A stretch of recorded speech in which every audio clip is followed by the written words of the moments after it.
Hello! ഒരുപാട് പേര് നമ്മളെ അടുത്ത് രജിസ്റ്റർ മാരേജിന്റെ ഡൗട്ട് ചോദിച്ചിട്ടുണ്ടായിരുന്നു. അപ്പൊ ഇത് അവർക്ക് വേണ്ടിയിട്ടുള്ള വീഡിയോ ആണ്. അല്ലാത്തവർക്ക് വേണമെന്നുണ്ടെങ്കിൽ സ്കിപ്പ് ചെയ്ത് പോവാം. ഓക്കെ. അപ്പൊ എല്ലാത്തിന്റെ ആപ്ലിക്കേഷൻ നമുക്കിപ്പോ ഓൺലൈൻ ആണ്. അപ്പൊ ഇതിന്റെ ആപ്ലിക്കേഷൻ ഓൺലൈൻ തന്നെയാണ്. നമ്മൾ ആദ്യം ഓൺലൈൻ ആയിട്ട് ആപ്ലിക്കേഷൻ സബ്മിറ്റ് ചെയ്യുക.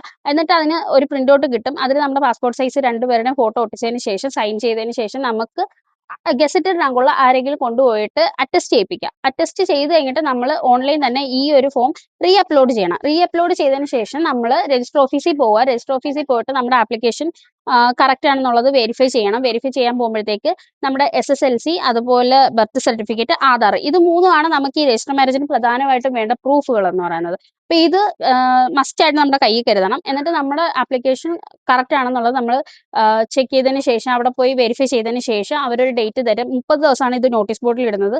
അതിനുശേഷമുള്ള ഒരു ഡേറ്റ് തരും. നമ്മൾ അപ്പോൾ പോയിട്ട് നമ്മുടെ ആപ്ലിക്കേഷൻ റിജക്റ്റ് ആയോ ഇല്ലയോ എന്നുള്ളത് ചെക്ക് ചെയ്യുക. എന്നിട്ട് അവർ തരുന്ന ഡേറ്റിന് 3 സാക്ഷികളുമായിട്ട് നമ്മൾ സൈൻ ചെയ്യാനായിട്ട് ചെല്ലണം. ഇതിൽ ഒരുപാട് കാര്യങ്ങൾ ശ്രദ്ധിക്കാനുണ്ട്. അതെല്ലാം കൂടെ ഈ വീഡിയോയിൽ പറയാൻ പറ്റത്തില്ല. കാരണം ഒരുപാട് ലെങ്തി ആയി പോകും. ഷോർട്ട് വീഡിയോയ്ക്ക് ലിമിറ്റ് ഉണ്ട്. അപ്പൊ ഞാൻ ഇതിന്റെ ഡീറ്റെയിൽസ് എല്ലാം ഉൾപ്പെടുത്തിയിട്ട് യൂട്യൂബിൽ ഒരു ലോങ് വീഡിയോ ഇട്ടിട്ടുണ്ട്. ആർക്കെങ്കിലും അത്യാവശ്യം ഉണ്ടെങ്കിൽ, എന്റെ യൂട്യൂബ് ചാനലിന്റെ പേര് അലീന ആൻഡ്രൂ എന്നാണ്, എന്റെ പേര് തന്നെയാണ്. അപ്പൊ ആർക്കെങ്കിലും അത്യാവശ്യം ഉണ്ട് ഈ കൂടുതൽ ഡീറ്റെയിൽസ് അറിയണമെന്നുണ്ടെങ്കിൽ ഒന്ന് യൂട്യൂബിൽ പോയിട്ട് ചെക്ക് ചെയ്ത് നോക്കുക. ഇതിലെല്ലാം പറയാൻ പറ്റാത്തതുകൊണ്ടാണ്. അപ്പൊ ശരി, ബൈ ബൈ.